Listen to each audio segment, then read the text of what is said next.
Okay, so welcome to this evening's webinar. As you can see, tonight we're talking about supporting your new team members.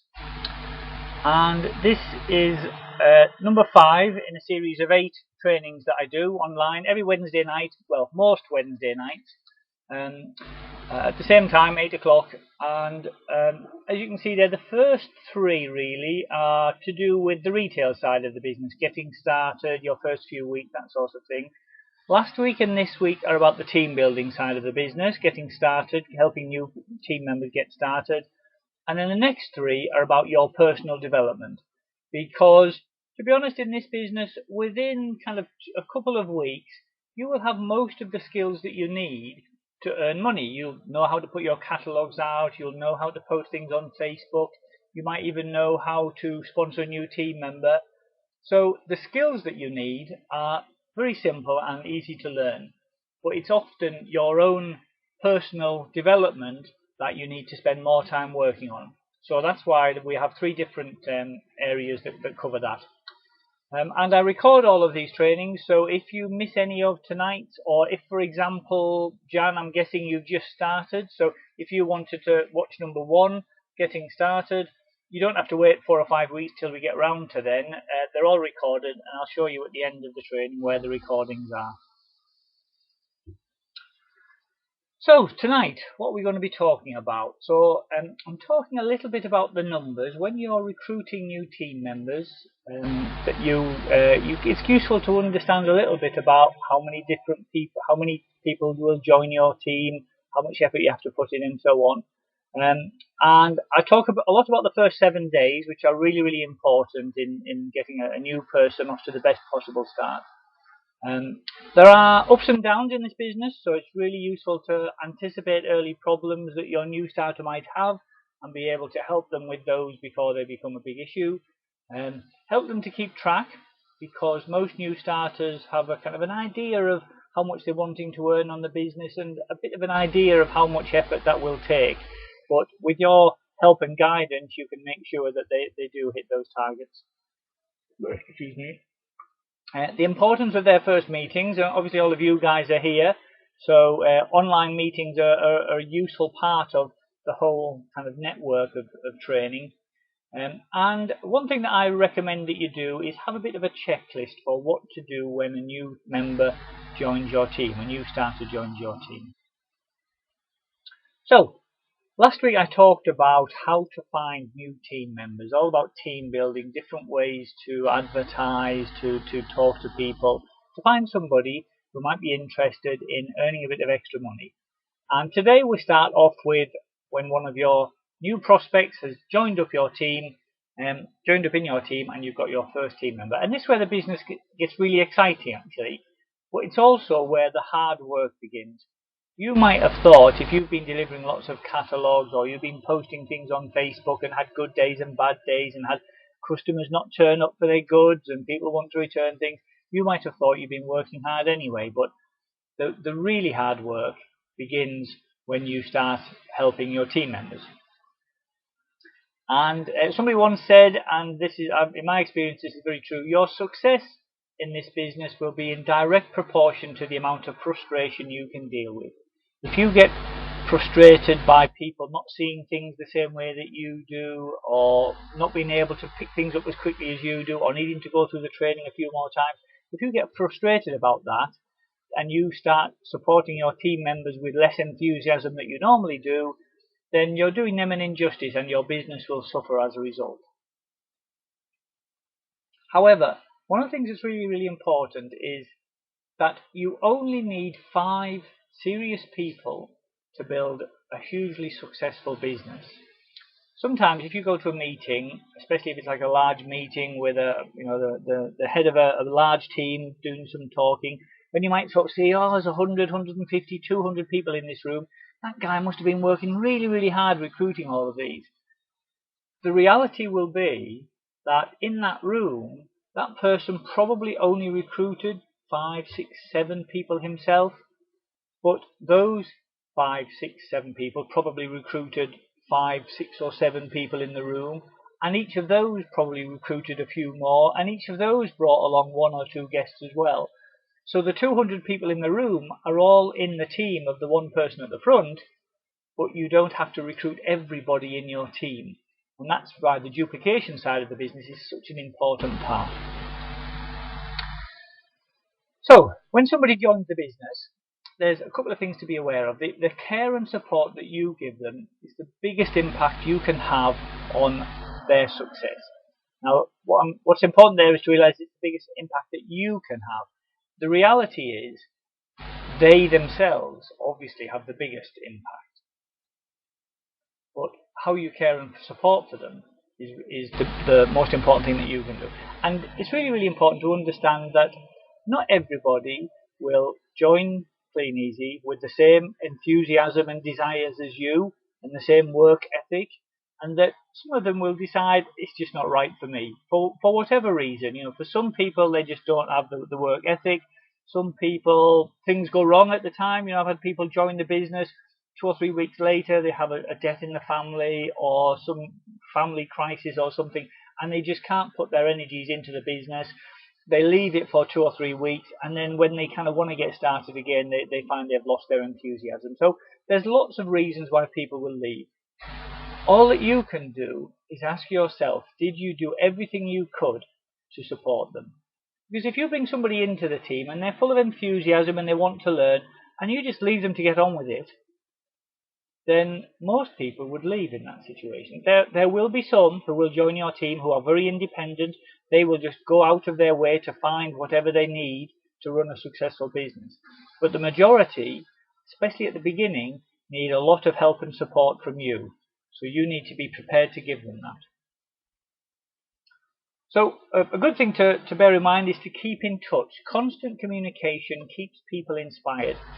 One of your key jobs as a leader is to inspire people in your team, to make them realize what they can achieve if they put their mind to it. And the best leaders in the business are not the ones that work the hardest. It's often the ones who are the most inspiring. And what you will find is that if you keep in touch with your new team members regularly, what you'll find is your leaders, the people in your team who are going to go on and build businesses themselves, they will start to contact you. And that's a good sign. People are ringing you up, asking for more information, asking how do I do this, saying this is what I've done so far, I want to do a bit more, what's the next step? Those are the people who are going to be your leaders, so keep a lookout for those. So, now before I ask this question, I know some of you will have been on this before, so I'm actually going to change these screens slightly because I've changed my thoughts on this a little bit. The question I want to ask is how many times should you speak to a new distributor or make contact with a new distributor in their first week? And that's not necessarily that you have to call them this number of times. It could be that they will call you and you can share information. But anyway, in their first 7 days, how many times do you think you should be in touch with a new distributor? Any suggestions, any thoughts anybody wants to share with us? Katrina, as often as necessary. Yep. Sometimes it's difficult to know how necessary it is if you've only just kind of spoken to them a few times. Yep, a couple of times a day, Jan. Yep, each day, James says. Daily, says Angela. Oh, hi, Angela. Daily, Peter Murner. Yeah. I mean, I would agree. When I first started, team building, I would think, they don't want me pestering them every day. They just want to get on with it. And so, every 2 or 3 days I might contact them. But actually, what I think now is you should speak to them every day. Now, what I suggest you do is set some expectations at this point, rather than, as I've said there, you calling them every day. What you should agree with them is they will call you on some days and you call them on some days. So that way it sets the expectation that this is a two-way partnership. You're there to help them, but you're not just pestering them, ringing them up, and they can't just rely on you to call every day if they've got a problem. If they've got a problem, they need to be able to show a bit of initiative and contact you. So I'm going to change this slide in future, but I just wanted to, as I say, in the past I've often said, try and call your team members every day. But I think it's actually better if you set some expectations with them, that they call you, maybe you call them the next day and agree that they'll call you the following day after they put their catalogues out, maybe something like that. And the purpose of these conversations, and actually I'm a big believer that I mean, if you can meet them face to face, that's fantastic. I know Lynn, for example, in Kent there, does that very regularly. And if you're recruiting people further away and it's not so easy to get to see them face to face, then a telephone call or a Skype call is really, really important. If you're just texting people or sending them Facebook messages, you're not really building a lot of rapport. That phone call where you're just chatting about, oh, how are you, and you can kind of sense in their voice if they're a bit worried about something or whatever, and you can show them that you care. And that's the purpose of these first 7 days. Obviously, you're giving them information, you're helping them get started, you're answering any questions that they might have. But more important than all of that is you're showing them that you're there for them and that you care about their success. And that's really the important bit of these first few phone calls. So what would you say to them? Well, normally I would say at the beginning, the first day, really the day that they sign up. Obviously, you've had a conversation with them then, and you're going through the sign-up process, and once you've finished it, you congratulate them, welcome them to the team. So you should then send them to, if they're going to do any sort of Facebook selling, then send them to that's a good one, the sellonfb.co.uk website, which has the videos so they can get started on that. You should also start promoting your first event. Now, one of the most important parts of the business is getting to meetings, to learn, to be inspired, to meet the rest of the team. And if someone's been in the business for a month or two, and then you just say, oh, by the way, we've got a meeting coming up tomorrow. I'll pick you up at 7 o'clock in the morning. We'll be out all day. Should be back home about 9 at night. That could be a bit of a bombshell for them, especially if they need to sort out childcare or they've got a full-time job or anything like that. So the very first day, and in fact, even before they sign up, you should set their expectations that the workshops, the opportunity meetings, the conferences are such an important part, and that they will find them so valuable that they need to be putting these dates in their diary straight away. And if there are any issues, any problems that they're struggling to get to with transport, for example, then you should go out of your way to try and find a way to help them share lift, or if they can get a train, can you pick them up from a station or something like that, just to really encourage them to get to their first event. The next day could be a quick call saying, did you get a chance to watch those videos? Right, let's get your catalogue, let's get your selling group set up, and you can do that with them there and then. You might then, if they've ordered a catalogue kit, you can tell them that the catalogue should be coming the next day.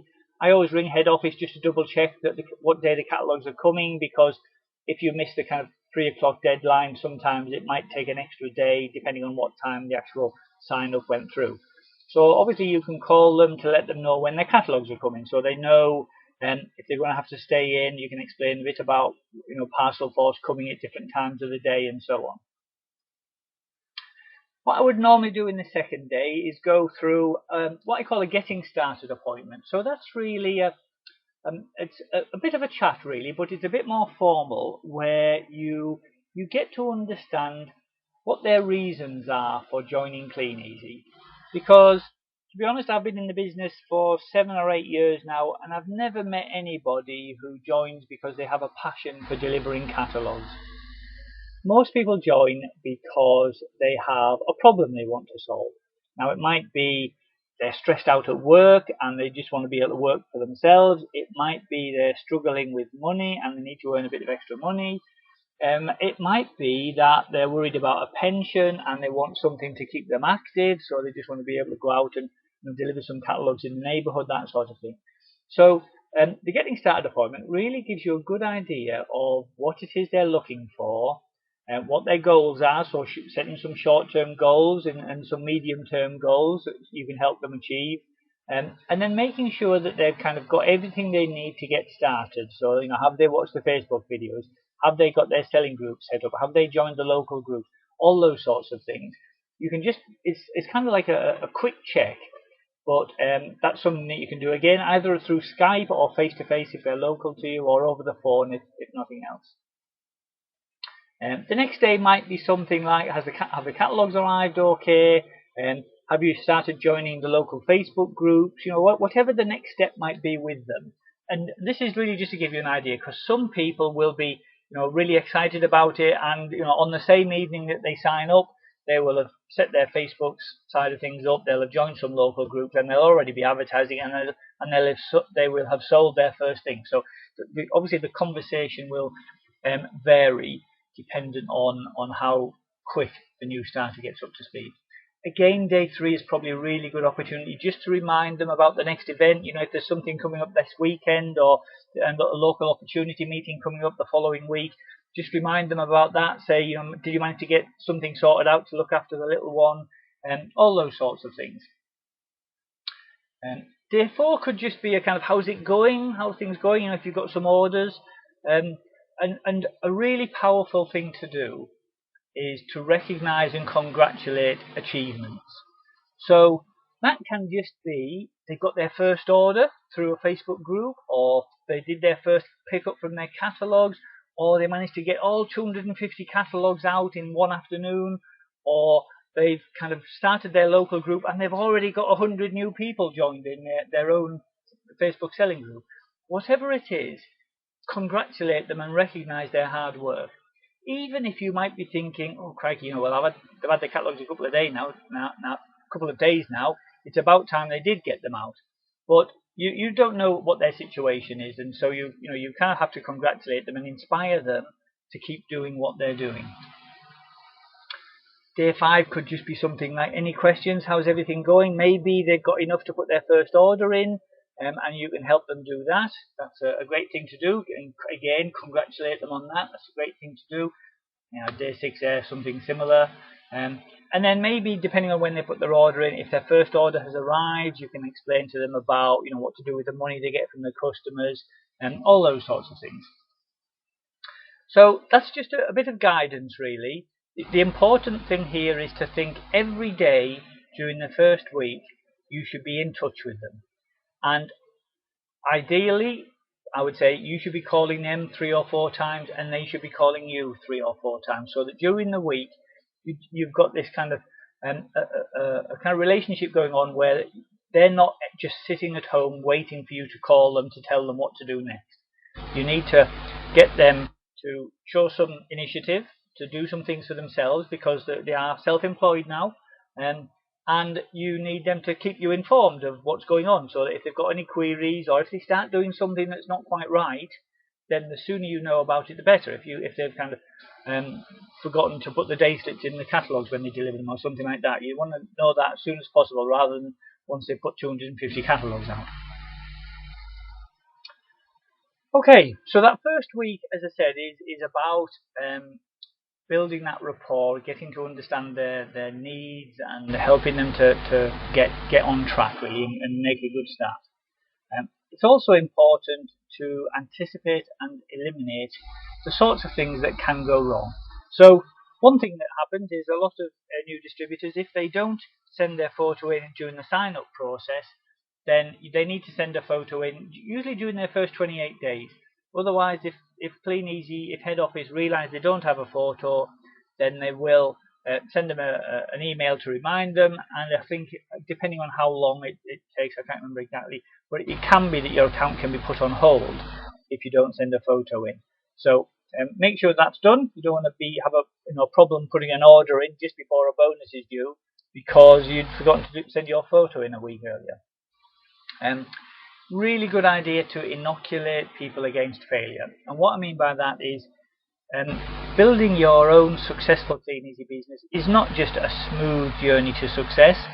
If you're delivering your catalogues, it will rain, as we found today in the last few days. And some people in Carlisle and Lancaster there have had dreadful problems to deal with. So it will rain.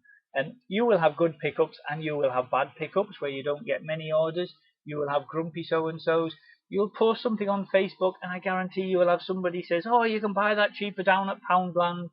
So you kind of just need to guide your new starters through those kind of concerns, prepare them for it, and explain what to do if it does happen. Because then if it does, and you've already told them about it and they know how to deal with it, they're far more likely to just gloss over it and move on to the next one. Make sure they've got names and numbers of your upline. So if you're not available to them, because you're in some meetings or you're on holiday or anything like that, then where else do they go for support? This is really important, because if you've got a supportive and successful upline, it's really good to introduce them, maybe at a local meeting as well. But at least if they've got their name and telephone number, then if they do have a problem, they've got somebody to contact. And make sure you ask them, are you coming to that meeting that we talked about? One of the things that I'm a big believer in here is that you should be promoting the meetings to your team members, not just announcing them. If you just send an email out to all your team saying, hey guys, don't forget we've got the big Birmingham conference on January the 9th, and you just expect everybody to turn up, then you'll be disappointed. You need to speak to them, find out if they're coming, if they're not, just try to understand why, because these meetings are put on to help everybody become successful. There's fantastic training, they're really inspiring. You find out about the next new international conferences, and they're really exciting, and it gives you an opportunity to meet the team. And you will learn so much from them that if you put into action the things that you learn, you can't fail but to succeed. That doesn't sound right, but you will be successful. The people that fail are the ones that don't come to any meetings, they don't know what to do, they've got no inspiration. So the meetings, the events, whether it's a training webinar like this or whether it's a physical meeting in your local area, are so useful. And your job as a team leader is to promote them and encourage your team members to get there. Explain the steps to them about building a customer base. So when you first start off, you don't get loads of orders straight away. You will get some orders from your catalogs, you will get some orders online, but it takes a while to build up a base, a collection of customers who know you and like you and trust you and order from you over and over again.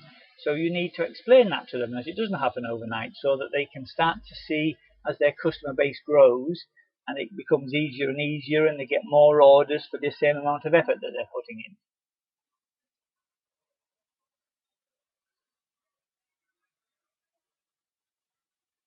And as I said earlier, really just talking to them regularly. I'm a huge believer in people join the business because they want to earn some extra money. Mostly it's for the money. But they stay in the business because they've got friends and they've got leaders who inspire them and they've got people that they trust in the business. So you can help them to become friends with you and to trust you and to be inspired by you by talking to them regularly. So just little things like making sure that their kits arrived on time, and after they've done their first drop, how did that go? Any problems? After they've done their first pickup, how did that go? Helping them to place their first order. All those little things just build up that rapport. Other little things that can go wrong, if they started on an installments plan, then make sure you know the dates that their installments are due, because it's really, really easy to think, great, I've paid my 25 quid, I know I've got a £45 payment coming up in about a month's time, and then life gets in the way, and maybe you don't earn as much at the beginning, or you forget to put some money into the account where the installment is going to be taken from, and if the installment doesn't go through, then your account gets put on hold, you can't put an order through, you kind of have to ring up and make a special payment, and it's just a bit fiddly. If your account's on hold, then as I said, that means you can't put an order in. If that's at the end of a period and you're really hoping to get your first bonus and it doesn't go through because you've forgotten to make your installment payment, that's just really kind of distressing. So we all want to avoid that. So just make sure you know the dates.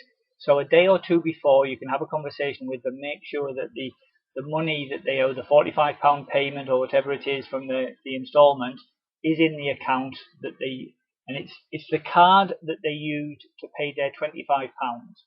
So it's not just a case of them having to ring up and make a payment on their account like they would do to pay off an order. It actually has to come out of a separate account through a separate transaction. So helping them to keep track. One of the conversations that you should be having with new team members is understanding how much they want to earn from the business. And it might be that at the beginning they don't really know. So I normally say, okay, if you're just looking for a little bit extra, let's aim to get you to earning about £50 a week. because that's usually something that would make a difference to most people. If they're already coming in and saying, "Oh yeah, I know, I've just lost my job, I've got rent to pay, I need to be earning £1,000 a month, but oh by the way, I've only got a couple of hours on a Saturday morning to do this," then they're not really being realistic. But if they're saying, "Yeah, I've got 10 to 12 hours a week, that's no problem, I can do that, and an extra 50 quid a week would make a big difference," then they can certainly do that. And you can help them by letting them know how many catalogues they would need to put out. And these are all averages. You can look at the tables that says, on average, if you put so many catalogues out a week, you'll get so many orders. And we all start below average, and then we kind of gradually build up until we're getting a customer base, and then we'll get up to the average and above average and so on. But make sure that you know how many catalogues they need to put out, whether they should be putting out their 250 catalogues out twice, maybe 3 times a week. And should they be posting on Facebook every day if they're looking to earn money online as well? Make sure they are. Make sure they're keeping on track, because sometimes you can think, "Oh, well, I'll put all my stuff on Facebook, and then people will see the adverts, and over the next week or two my orders will come in." But it's that they need to be doing it every day. It's not something that you can just do once and then wait for the orders to come in.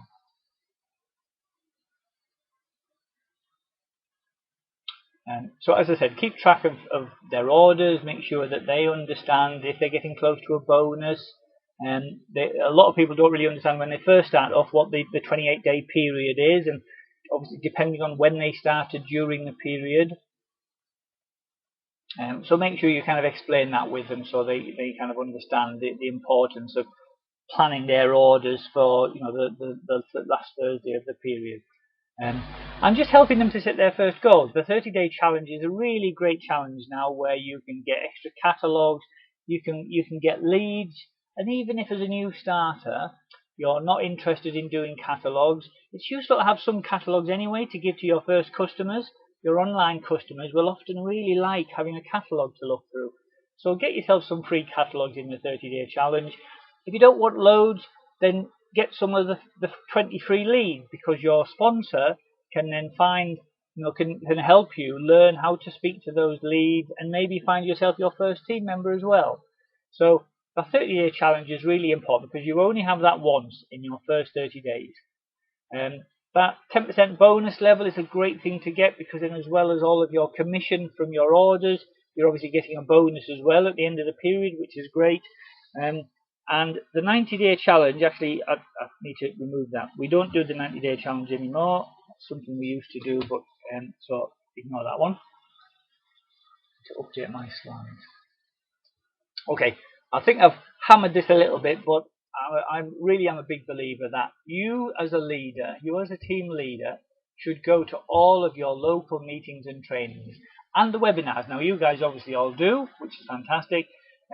But you need to show the importance and the value of them to your new team members.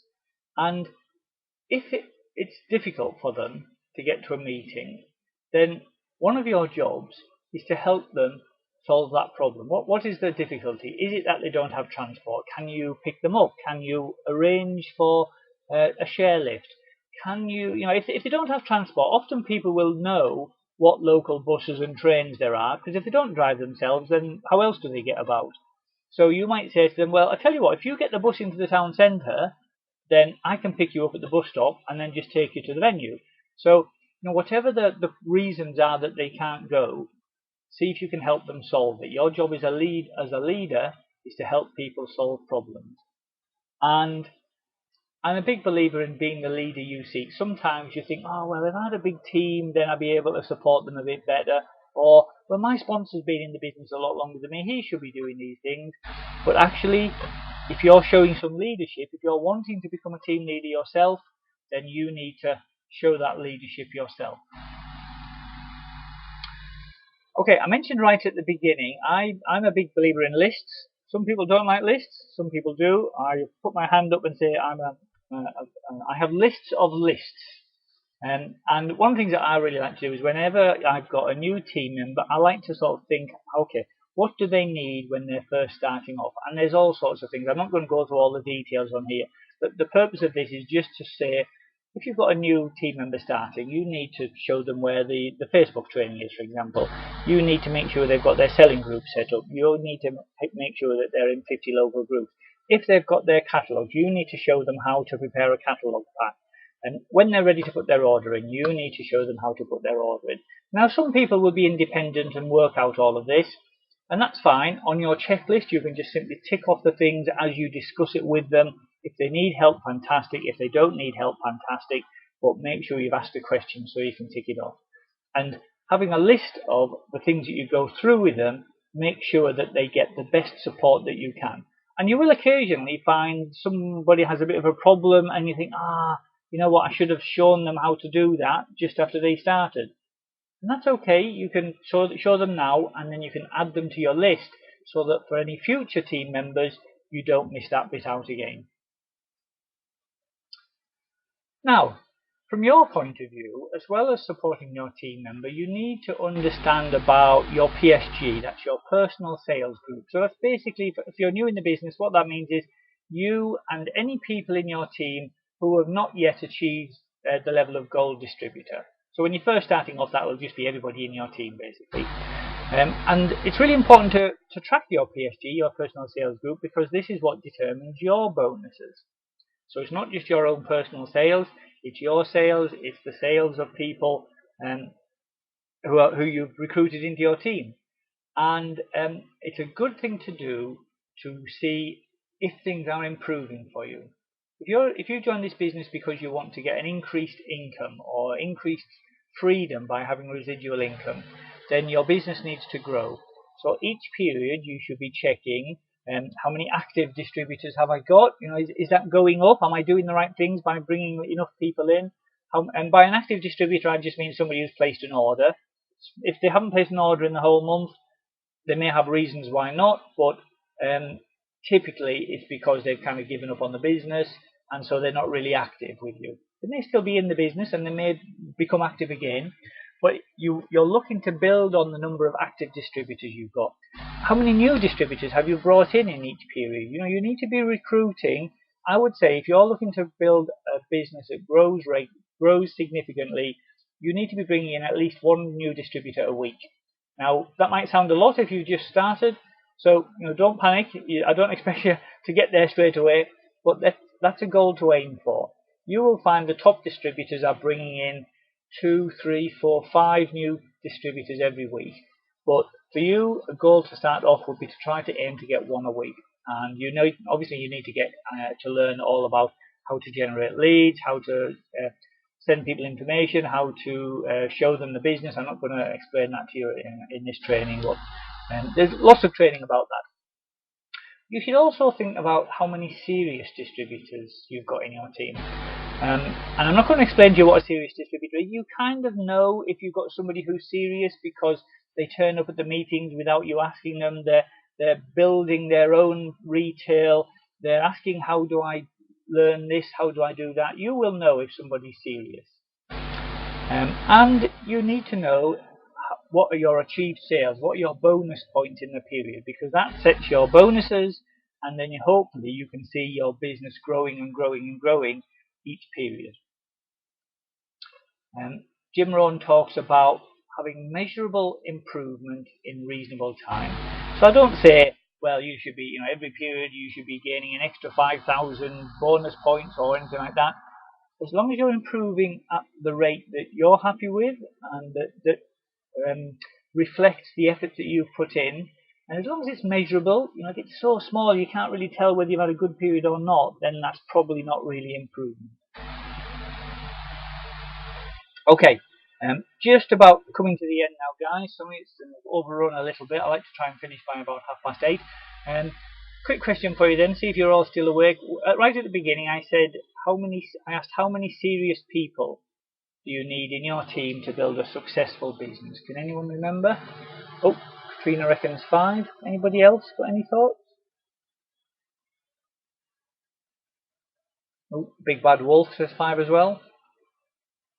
Yeah, that's what I said. 5 people in your business, 5 serious people in your business will give you a really successful income. As I said, aim for 5. There's nothing stopping you from going beyond there, but 5 is a good number.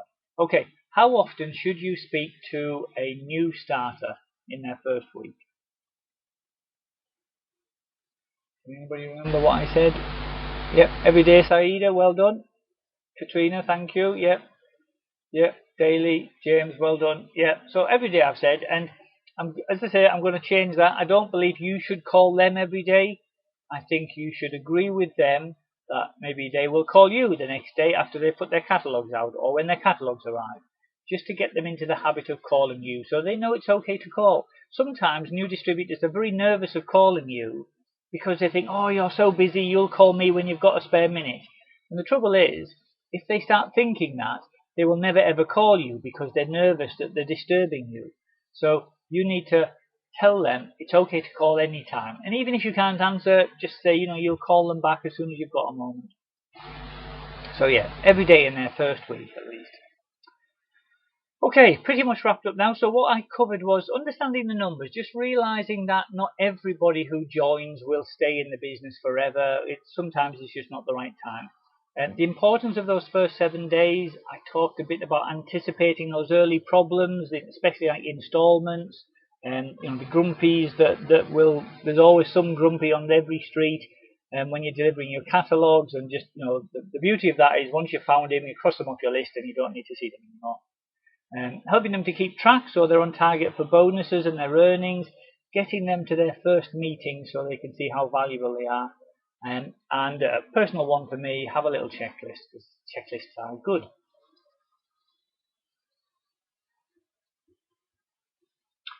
Okay, that's the end of this evening's training. Next week, I haven't decided yet. Actually, you'll have to watch this space. I haven't decided yet if I'm going to have one next week. I think I will, but I've just got a few things that I'm not quite sure about, so you'll just have to bear with me. I'll obviously send the emails out on just to confirm that. And if we do having one, it will be the first of the personal development trainings. And just so that you're aware, if there is anything in tonight's training you want to go over again, then it is being recorded. In fact, I'm just going to